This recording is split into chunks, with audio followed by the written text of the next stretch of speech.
Now, obviously, working remotely, working online, being more flexible and creative is a good way to respond to some inclusion issues.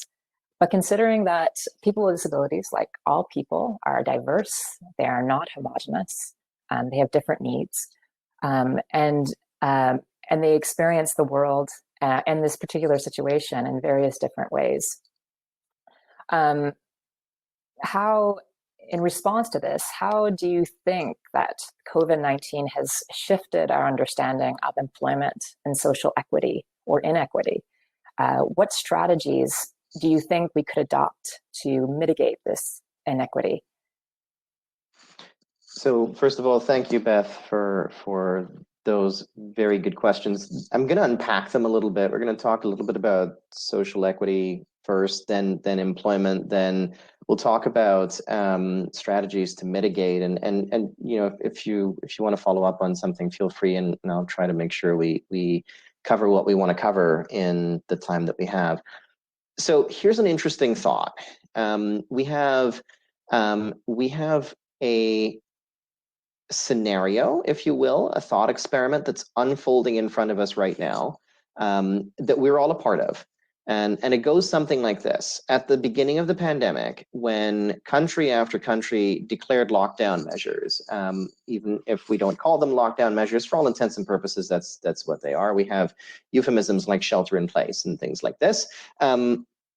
But as country after country, province after province, state after state, region after region starts to go down this road, or started to go down this road, suddenly we had a population of human beings, every human being effectively in large collections of humanity, towns and villages and cities and what have you, who suddenly had to adapt to, for all intents and purposes, a functional disability. And it was the functional disability of not being able to go outside and do things. Whether that was going to the movie theater or going to a restaurant or going to work or going to get groceries or what have you. And so almost overnight, we now had a population that has become involuntarily housebound, and that's the technical term for it. And so what does that actually look like? What does that feel like? What is that experience like for everyone? And the answer is, well, actually, I'm going to back up and say my guess as to the answer is that looks a lot like the grief that somebody who acquires a disability later in life, and by later in life I mean anytime after you're born, practically, or anytime after you're very young. So I would say acquiring a disability after the age of, say, 5. So there's going to be some level of similarity to that kind of process, that sort of stage of grief that people who acquire a disability go through. So now suddenly the whole world has experienced the acquisition of a functional disability. We would hope that this actually translates to improved social equity in the long run. But I think we need to get there from here, because I don't think people are thinking about it that way. And you know, we add on top of that the issue of mental health. And the issue of however long we are all sheltering in place for, as Ontario has started to open up the economy, the slight uptick in cases sort of predates that.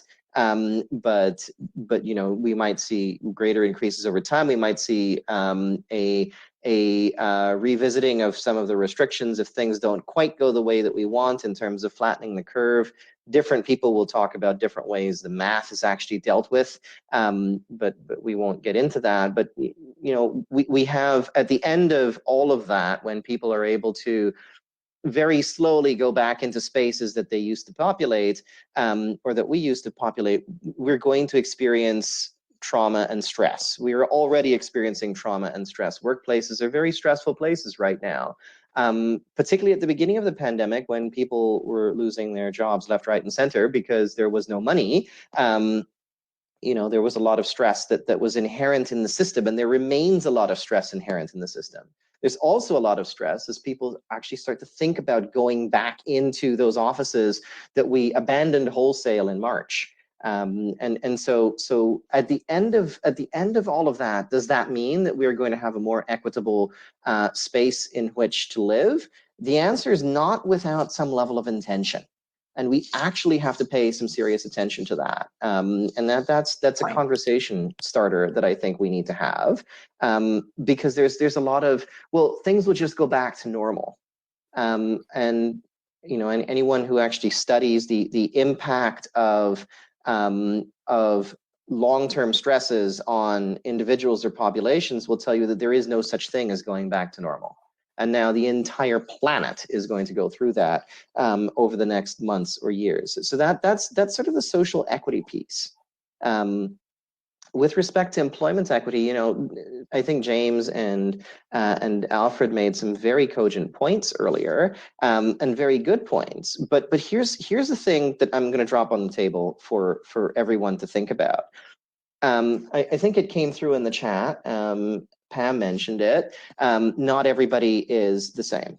And that's absolutely correct. Not every person with a disability either wants to or feels like they can work from home.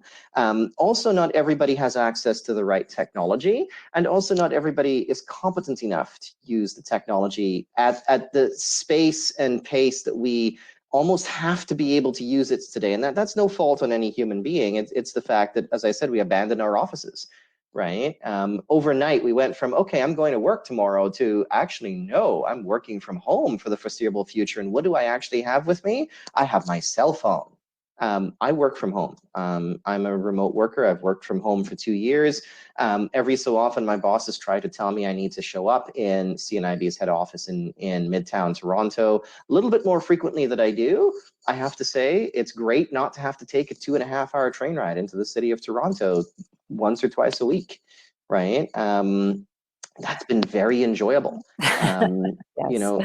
Just planting myself in one space and getting work done is great. Now, I would also like the opportunity to work in a coffee shop, but that right now is not going to happen, right? So, so when we think about technology and we think about learner preferences and we think about productivity preferences, there isn't a binary of let's go to the office or let's not go to the office, because that let's not go to the office could mean so many things. And right now it means one thing, it means working from home. But working from home or working remotely, working virtually, that there's a whole spectrum of behaviors in there. And not everybody is going to behave the same way when it comes to some things. And I think that point of diversity is a new point of diversity that we're going to have to start thinking about and talking about and getting comfortable with within our headspaces, because it's going to be here with us to stay. We're being forced to confront things that before we never would have necessarily confronted because all sorts of things were just done the way that they were done. Yes. To interrupt you there, Mahadeo, it's my apologies, but I'm really interested in this idea of diversity, that people with disabilities are not an homogenous group. You work in a research office using principles of population data sets. And obviously, I have a very sophisticated understanding of how you use data to learn about that experience, that diversity. How could an inclusive approach to data collection and analysis play a role in adapting to this new reality? So, fun fact: the stats can COVID-19 response crowdsourcing surveys, the ones that go out roughly once every 3 or 4 weeks that get hundreds of thousands of responses across the country. There's a question missing. And the basic question is, do you identify as living with a disability? Forget the complex disability screener. The basic question of, do you identify as living with a disability is missing, right? And this is a common, how am I going to say this delicately since this is being recorded? It's a common conceptual error in survey design that if you aren't going to use the demographic variable in your analysis, you don't ask for it. But the thing is, we've talked about social inequity, we've talked about employment inequity. There's all sorts of things that go on in the world around COVID-19 that are inequitable for persons with disabilities. I've actually just spent some time on the weekend looking at CNIB's COVID-19 response survey data, which is a very fascinating thing to actually pick your way through, and it's going to keep my research team very happy for the next few weeks. But the thing is that's one study. We focused on people who were blind or partially sighted in Canada.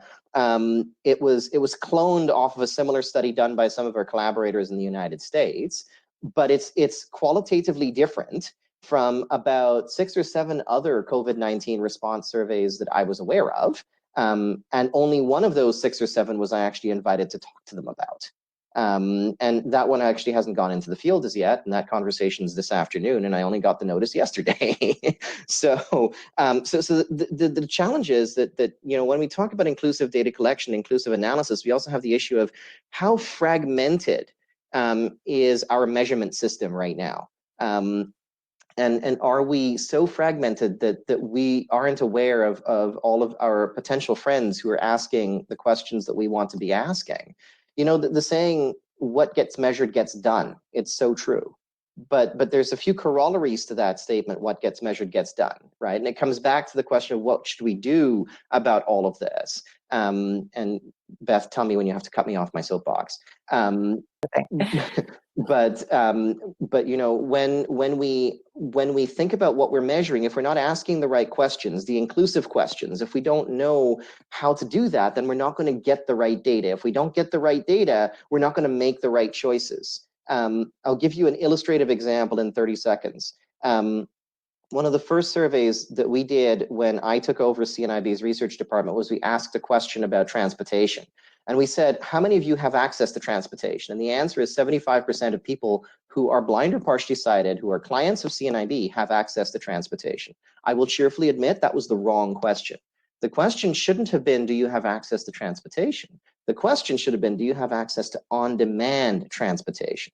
Because people generally in the community get the opportunity to go where they want, when they want. Not right now, but before, right? And so if you're not asking the question of can you go where you want, when you want, then you don't have the right thing that you're trying to understand. And that means you can't develop the right policies and practices in order to address that thing. So we're not asking the right questions. We should be asking the right questions. And then we should be thinking about how we analyze the data in an inclusive way. And one of the things that we've done for 2.5 years as being head of CNIB research has been to actually take a deep dive into how do we do inclusive research, and how do we make the work that we do as researchers inclusive, both from the collection end and from the analysis end. And it's a fun space to be in, but it's a space that we're almost alone in, because unless I poke and prod collaborators, I find that they don't necessarily go there. But what does that mean in terms of the question that you asked originally about addressing inequities? It means that, is it time for us to actually start thinking and executing on inclusive design and universal design principles in constructing all of our spaces? We've gone from in-person work to virtual work, but all of our HR policies are built around the office, right?